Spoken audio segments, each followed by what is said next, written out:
दोस्तों एचएएल यानी Hindustan aeronautics limited की बात करें तो स्टॉक ने पिछले दिनों काफ़ी अच्छी दौड़ लगाई है। अब यहाँ पे बहुत सारे ब्रोकरेज हाउस के अलग अलग टारगेट निकल के आ रहे और बहुत ही शानदार टारगेट है। डिफेंस सेक्टर के शेयर में जो ब्रोकरेज हाउस है वो कह रहे हैं कि आने वाले समय बहुत ही बेहतर कर सकता है और क्यों ना हो, डेट फ्री कंपनी है और काफ़ी शानदार इसके रिजल्ट देखने को मिल रहे हैं। इसकी ऑर्डर बुक बहुत मजबूत है। ऐसे में आने वाले समय स्टॉक में क्या संभावना आगे बनेगी उसको समझेंगे इस वीडियो के माध्यम से। दूसरी तरफ अगर हम बीईएल यानी भारत इलेक्ट्रॉनिक्स लिमिटेड की भी बात करें तो बहुत ही शानदार वहाँ पर भी टारगेट दिखाई दे रहे हैं। लगातार ब्रोकरेज हाउस बुलिश है क्योंकि स्टॉक ने अब दौड़ना शुरू किया है। करेक्शन बहुत ज़्यादा हो चुका है, बाजार में फिर से एक पॉजिटिव माहौल बनने लगा तो ये स्टॉक कमाल कर सकते हैं। तो दोनों को एक एक करके डिस्कस करेंगे और जानेंगे क्या ये खरीदारी के लिए सही वक्त आ गया है। लेकिन फ्रेंड्स उससे पहले अगर आप पहली बार हमारे चैनल पे आए तो चैनल को सब्सक्राइब कर दीजिए, एक बेल आइकॉन दबा दीजिए ताकि जब भी नया वीडियो बने पहला नोटिफिकेशन आपको मिले। वीडियो पसंद आए तो लाइक से जरूर कीजिए। चलो फ्रेंड्स वीडियो स्टार्ट करते हैं। मैं हूँ आपका दोस्त एस बी दवे और हमारे अपने चैनल ऑनलाइन कमाई में आपका बहुत बहुत स्वागत है। तो सबसे पहले एचएल के कारोबार की बात करें तो 4470 पर क्लोजिंग थी। 0.071% की तेजी थी, या यूँ कह सकते हैं कि लगभग फ्लैट क्लोजिंग दी है हल्की सी तेज़ी के साथ। अब इसकी परफॉर्मेंस अगर आप देखें तो 3 मंथ का हाई इसका 4950 का है, वहाँ से इसमें करेक्शन हो चुका है। और 1 ईयर का हाई इसका 5674 का है, ये इसका ऑल टाइम हाई है। वहाँ से इस समय स्टॉक आप देखें तो आपको काफ़ी नीचे लगभग 1100 नीचे दिखाई देगा। अब इसका 3 मंथ का लो इसका 3920 का है और उस लेवल से स्टॉक काफ़ी ज़्यादा फिर रिकवर हो गया है। पिछले एक साल का लो इसका 2300 रुपये के आसपास है और 3 ईयर का लो देखें तो 590 का है। 5 ईयर का लो इसका मात्र 235 का है। यानी ये स्टॉक बहुत बड़ा मल्टीबैगर साबित हुआ। पिछले 4-5 सालों में जिसने भी निवेश किया है उसको काफ़ी अच्छा रिटर्न मिला है। अब इसकी परफॉर्मेंस देखें तो स्टॉक के अंदर 21 नवंबर तक गिरावट थी और 3983 के आसपास स्टॉक आ गया था। उसके बाद इसमें तेज़ी बननी शुरू हुई, लगातार दौड़ा और आप देख सकते हो कि 4466 तक आ गया स्टॉक। और आप ये क्लियरली देख सकते हो कि इसके बीच में इसने शानदार तेज़ी बताई है।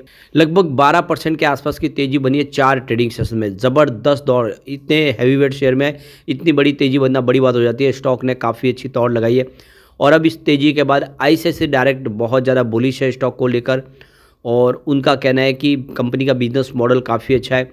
कंपनी का जो आरओएच का मॉडल है, रिपेयर और ओवरऑल का बिजनेस, उस सेगमेंट में कंपनी काफ़ी बेहतर कर रही है।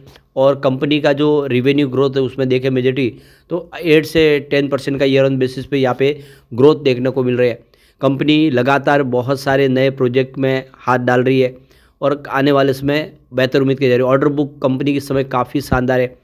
जो ऑर्डर बुक इस समय पाइपलाइन में वो देख सकते कि 1.5 लाख करोड़ के ऑर्डर बुक है जो इस समय इन कंपनी की दिखाई दे रही है। और आने वाले 1 से 2-5 सालों में ये कंपनी सारे के सारे प्रोजेक्ट है वो कंप्लीट करेगी। तो कुल मिला के स्टॉक को लेकर बहुत ज़्यादा बुलिश है और इन्होंने यहाँ पे इसके लिए टारगेट सेट किया है 4800 रुपये का, यानी 4800 के टारगेट के साथ खरीदारी की सलाह दी है आईसीआईसीआई डायरेक्ट ने।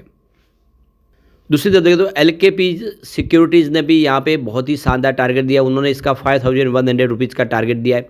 एलकेपी सिक्योरिटीज ब्रोकरेज फर्म ने हिंदुस्तान एरोनॉटिक्स लिमिटेड को 4486 रुपये के स्तर पर खरीदने की सलाह दी है। इसने हिंदुस्तान एरोनॉटिक्स लिमिटेड के शेयर के लिए 4200 रुपये का स्टॉप लॉस रखने की भी सलाह दी, यानी 4200 के स्टॉप लॉस के साथ खरीदारी करें और ये स्टॉक आपको 5100 तक जाता हुआ दिखाई देगा। और यहाँ पे एचएल का जो चार्ट गिरते पैटर्न के ब्रेकआउट का भी एक संकेत मिला है जो शेयर के लिए मजबूत तेजी के रुझान को दर्शाता है। एलकेपी सिक्योरिटीज ब्रोकरेज फर्म के अनुसार 4350 रुपीज़ का एक मजबूत सपोर्ट पर है और इसके आगे स्टॉक में तेजी की संभावना बन सकती है।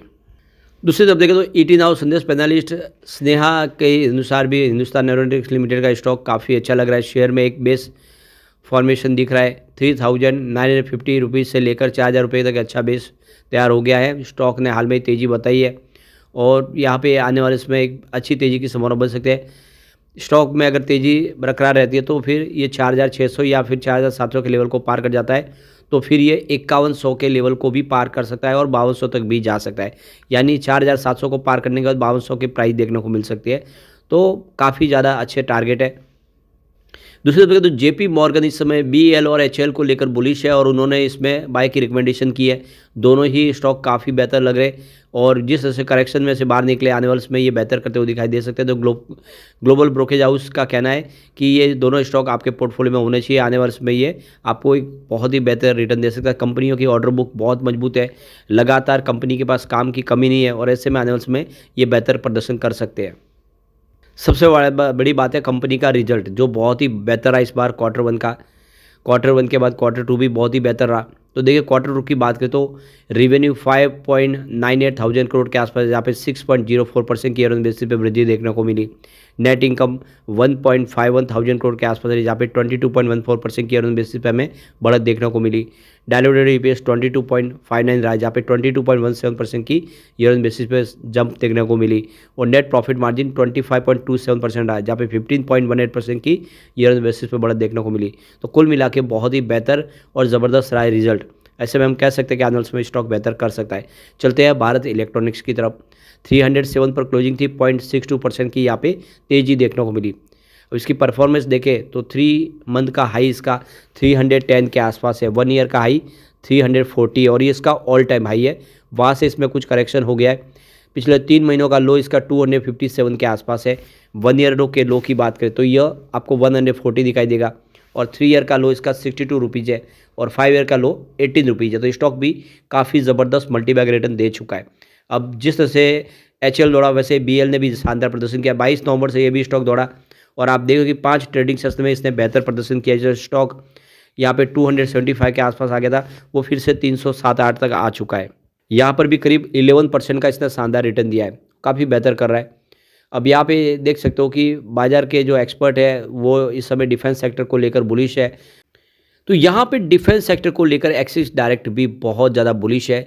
आने वाले 15 से लेकर 30 दिन के लिहाज से टेक्निकल आधार पर इन शेयरों में पोजीशन बनाई जा सकती है। उन्होंने 3 स्टॉक में खरीदारी के लिए कहा है, जिसमें मजडा शिप बिल्डर्स है, भारत इलेक्ट्रॉनिक्स और भारत फोर्ज। ये शेयर आने वाले समय बेहतर कर सकते हैं। तो देख सकते हो कि यहाँ पे जो तेज़ी की वजह से भारत इलेक्ट्रॉनिक्स का शेयर है जो वो 275 से दौड़ते हुए 307 रुपये तक पहुँच गया है। ब्रोकरेज फर्म ने अगले 15 दिन के लिहाज से खरीदने की इसमें सलाह दी है और 302 से 305 के रेंज में खरीदारी करनी चाहिए। उनका जो टारगेट दिया उन्होंने 339 के आसपास का है और 299 का स्टॉप लॉस लगा के खरीदारी करने के लिए कहा है। तो देख सकते हो कि बहुत ही बेहतर टारगेट निकल के आ रहे हैं और कंपनी का रिजल्ट जो बहुत ही बेहतर रहा है। रेवेन्यू 4.6 थाउजेंड करोड़ के आसपास रहा है क्वार्टर टू में, जहाँ पे 14.86% की ईयर ऑन बेसिस पे वृद्धि देखने को मिली। नेट इनकम 1.09 थाउजेंड करोड़ के आसपास रही, जहाँ पे 38.40% की ईयर ऑन बेसिस पे बढ़त देखने को मिली। नेट प्रॉफिट मार्जिन 23.72% है, जहाँ पे 20.47% की ईयर ऑन बेसिस पे बढ़त देखने को मिली। तो बहुत ही बेहतर और ज़बरदस्त रिजल्ट। यहाँ पे सबसे बड़ी बात है इसका पी रेशियो जो दूसरी पेयर कंपनियों की तुलना में सबसे कम है। भारत इलेक्ट्रॉनिक्स जिसकी प्राइस 308 रुपये, पी रेशियो 49.59 का है। डाटा पैटर्न्स जिसकी प्राइस 2503 रुपीज़ की है और पी रेशियो उसका 75.70 है। DCX सिस्टम जिसकी प्राइस 335 है लेकिन पी रेशियो 68.57 का है।